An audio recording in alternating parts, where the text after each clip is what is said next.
Hola a todos y bienvenidos a este nuevo video en el cual vamos a estar analizando una técnica que es muy valiosa en analítica de datos, que es el análisis de componentes principales. Mi nombre es Dionisio Negra Rodado y seré su guía en este video. El contenido del video son examinar los componentes, los conceptos generales del análisis de componentes principales y explicarles el modelo de análisis de componentes principales. Entonces, para entender un poco cómo funciona el análisis de componentes principales, vamos a tomar estas 6 observaciones que tienen dos variables. Entonces, la observación 1, en la variable 1 tuvo un valor de 10 y en la variable 2 de 6. La observación 2 en la variable 1 tiene 11 y en la variable 2 4, y así sucesivamente las 6 observaciones. Este ejemplo es un ejemplo sencillo, pero es para que entendamos cómo funciona el análisis de componentes principales. Entonces, estas 6 observaciones que tenemos aquí las vamos a pasar a este plano cartesiano y ustedes ven que con los valores que tienen en la variable 1, que viene a ser el eje horizontal, y la variable 2, el eje vertical, más o menos quedarían posicionadas en estos puntos que estamos mostrando. Estas tres primeras observaciones corresponden a estas de acá. En este caso están generando como un pequeño grupo acá, y las otras pues son las que están como un poquito más agrupadas al lado izquierdo. ¿Sí? Esto es para hacer la explicación un poco más sencilla, lo estamos haciendo de esta manera. En la vida real no vas a tener tan claro en muchos casos estas separaciones. Entonces volvamos de nuevo a revisar nuestro gráfico con nuestras observaciones, nuestras 6 observaciones de dos variables. Y lo que vamos a hacer ahora es que vamos a proyectar esas variables sobre el eje 1. Entonces la proyección de la variable 1 en el eje, perdón, de la observación 1 en la variable, en el eje de la variable 1 vendría a ser esta. La proyección de la observación 2 en el eje de variable 1 sería esta, y así sucesivamente.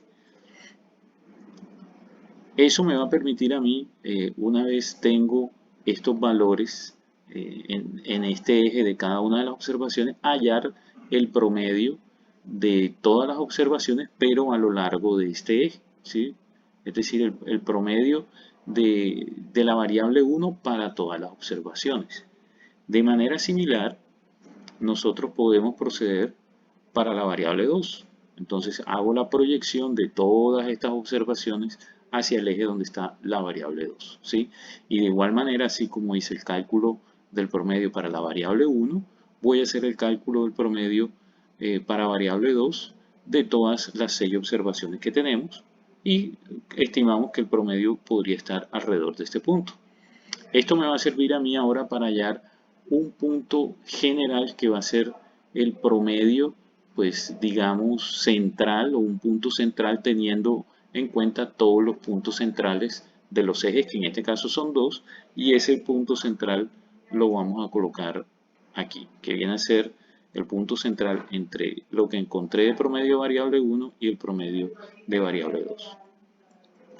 Entonces, una vez tenemos ese punto central, nosotros, miren que aquí lo único que hicimos, aquí está el punto central que tenemos en la diapositiva anterior. Aquí lo único que hemos hecho es hacer un poco más el eje cartesiano, y lo que vamos a hacer es que vamos a rodar todas estas observaciones tal cual como está, para que este punto central que hayamos coincida con el eje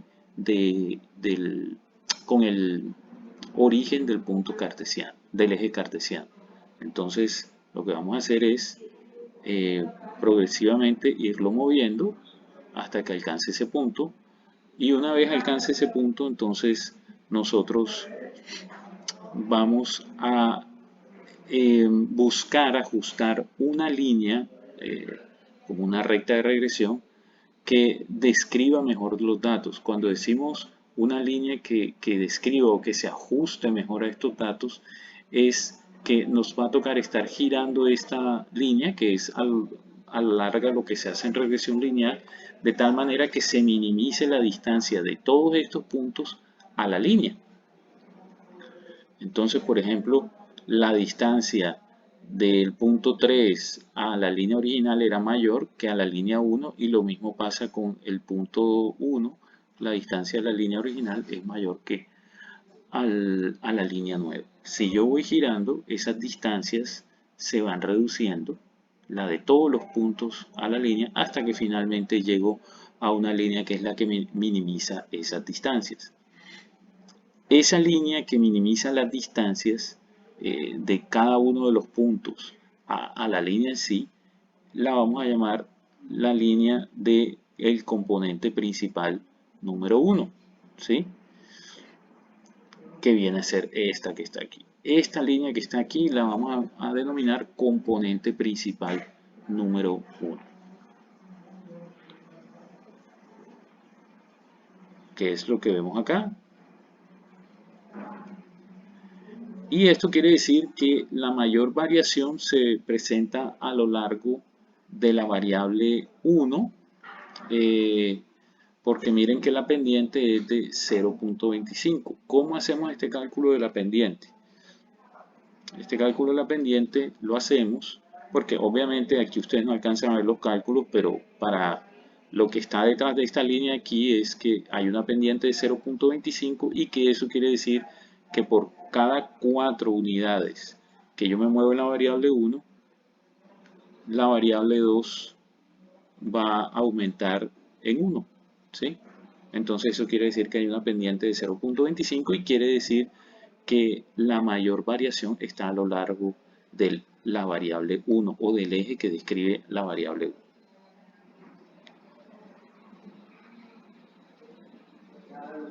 ¿Sí? Por eso el 4.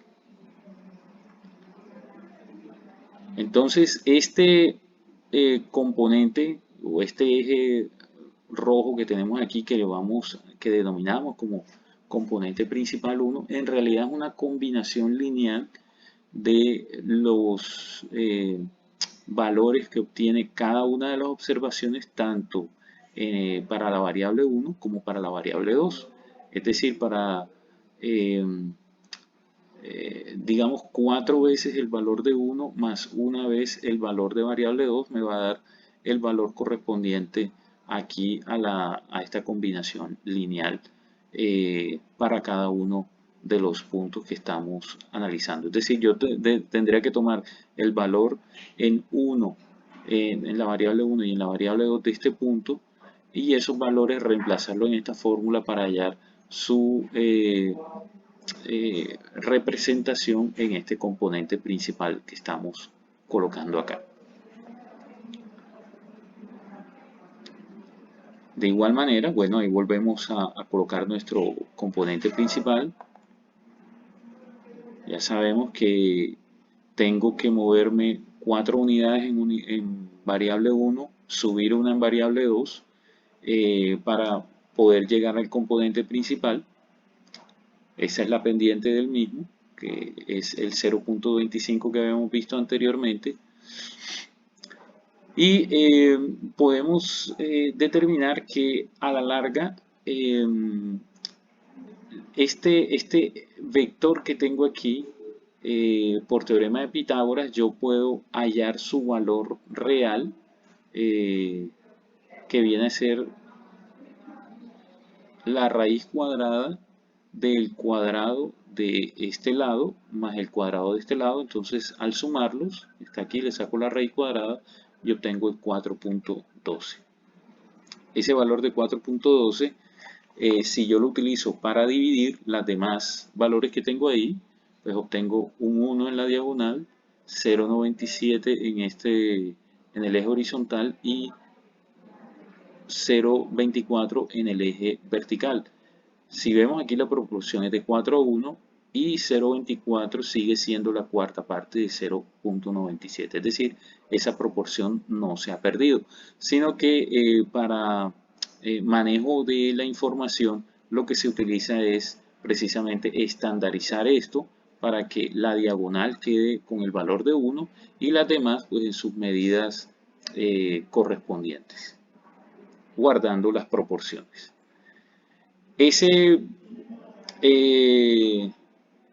Esas distancias que hay en el eje PC1, que es este el componente principal 1, las distancias que hay de cada punto al origen, digamos en este caso la proyección del punto 3 al origen, el punto 5 al origen, etcétera, todas esas sumas al elevarlas al cuadrado, ese valor se conoce como el eigenvalue para el PC1. Y al sacarle la raíz cuadrada a ese eigenvalue, eso se conoce como el valor singular del PC1, el componente principal 1.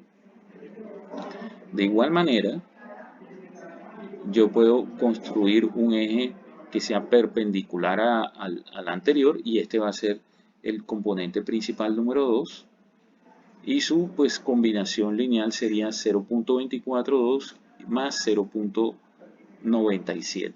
Es decir, similar a la de acá, pero como tiene una inclinación negativa, entonces aquí pues por eso aparece este valor negativo para el caso de la variable 1. Yo tengo que retroceder cierta cantidad para que haya un aumento en la variable 2. Entonces por eso aquí retrocedo poca cantidad y aún hay un aumento grande. Por eso aquí se invierten los coeficientes de 0.24 a 0.97 cuando antes este era el que tenía el 4 o el 0.97 y este era el que tenía el 1 o 0.24 cuando estábamos hablando del PS1. Entonces aquí vemos exactamente el mismo concepto que veíamos ahorita y podemos hacer el mismo cálculo que hicimos para hallar el eigenvalue y el valor singular para PC2, exactamente lo mismo que hicimos en PC1. Yo tomo estos ejes ahora y lo que voy a hacer es que los voy a ir rotando. Una vez los roto,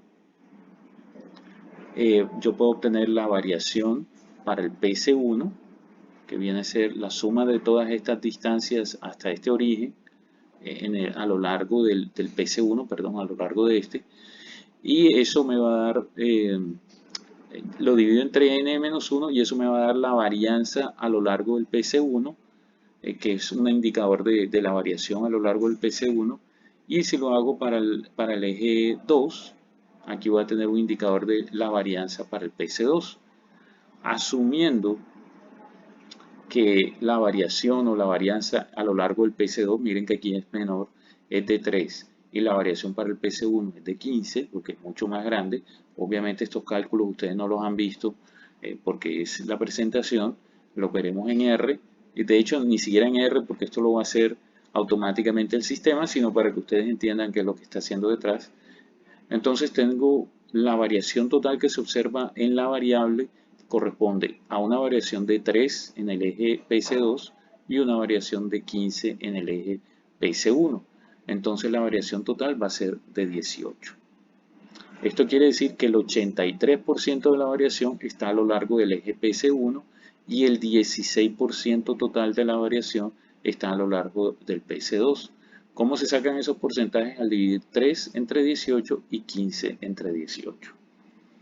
¿Cuál es la utilidad de todo esto que acabamos de hacer aquí? La utilidad de esto es que si yo tengo un problema que tiene 100 variables independientes, yo a través de esta técnica puedo convertir esas 100 variables de pronto en 30 y quedan convertidas no en las variables originales, sino en variables de los componentes principales y hacer una regresión basándome en el comportamiento sobre los componentes principales.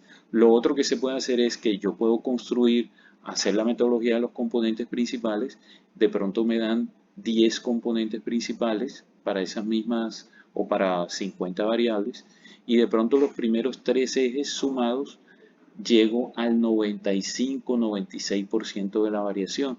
Entonces, el software a mí también me dice, mira, en esos tres ejes están aportando la variable tal, tal y tal, en el eje 1, tal, tal, tal y tal en el eje 2 y tal y tal y tal en el eje 3.